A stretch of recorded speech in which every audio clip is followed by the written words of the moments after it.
ዛሬ በአማራ ክልል በሁሉም አካባቢዎች ሰላምን የሚደግፉ ህዝባዊ ሰልፎች ተካሂደዋል። በሰልፎቹም ጦርነት ይብቃ፣ ሰላም ይስፈን፣ ክልላችን ልማት እንጂ ጦርነት አያስፈልገውም፣ የህግ ማስከበር እርምጃውን እንደግፋለን የሚሉና ሌሎች መልእክቶች ተስተጋብተዋል። በባህር ዳር ከተማ የተካሄደውን ሰልፍና ሰልፈኞቹ ያስተላለፏቸውን መልእክቶች በተመለከተ ደግሞ ተጨማሪ መረጃ ሊያጋራን ዘጋቢያችን ዘመኑ ይርጋ ስቱዲዮ ይገኛል። ዘመኑ እንደምን አልክ? ቤቲ እንኳን ደህና ቆየሽ። ሰላም። እንግዲህ ህዝባዊ ሰልፉ በሁሉም አካባቢዎች ተካሂደዋልና በባህር ዳር የነበረው ሰልፍ እንዴት ነበረ? ምን መልእክቶች ተላለፉ? መልካም። በባህር ዳር ከተማ እንግዲህ እንደ ሌሎች የክልሉ ከተሞች ሁሉ ሰላም እንዲጸና የሚጠይቅና የተጀመሩ የክልሉ የልማት እንቅስቃሴዎቹ እንዲፋጠኑ ተጠናክረው እንዲቀጥሉ የሚጠይቁ የተለያዩ ሰላማዊ ሰልፎች ናቸው የተደረጉት። ከባህር ዳር ከተማ አስተዳደር ከስድስቱም ክፍለ ከተማ የተውጣጡ የህብረተሰብ ክፍሎች የተሳተፉበት ሰልፍ ነው ዛሬ የተካሄደው።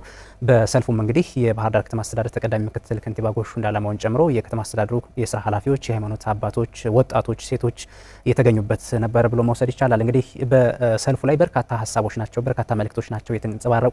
ነዋሪዎቹ እንግዲህ በመልእክታቸው ሀገር እንድትጸና ሰላም እንሻለን፣ ሰላምን አጥብቀን እንፈልጋለን የሚል መልእክት አንስተዋል። የሚከናወኑ የልማት ስራዎችንም እንደሚደግፉ ነው በመልእክታቸው ያንጸባረቁት።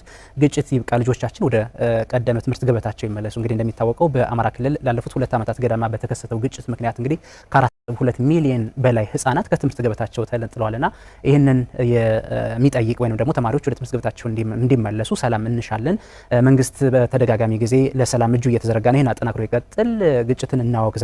ከዚህ በኋላ የአማራ ህዝብ በርስ በርስ መገዳደልና በርስ በርስ ግጭት ውስጥ መቆየት የለበትም የሚል ሀሳብ አንስተዋል። የአማራ ክልል እንግዲህ ላለፉት 2 ዓመታት በግጭት ውስጥ በቆየባቸው ዓመታት ማለት ነው በርካታ ሰብአዊና ቁሳዊ ኪሳራዎች መስተናገዳቸውንም ነዋሪዎቹ አንስተዋል።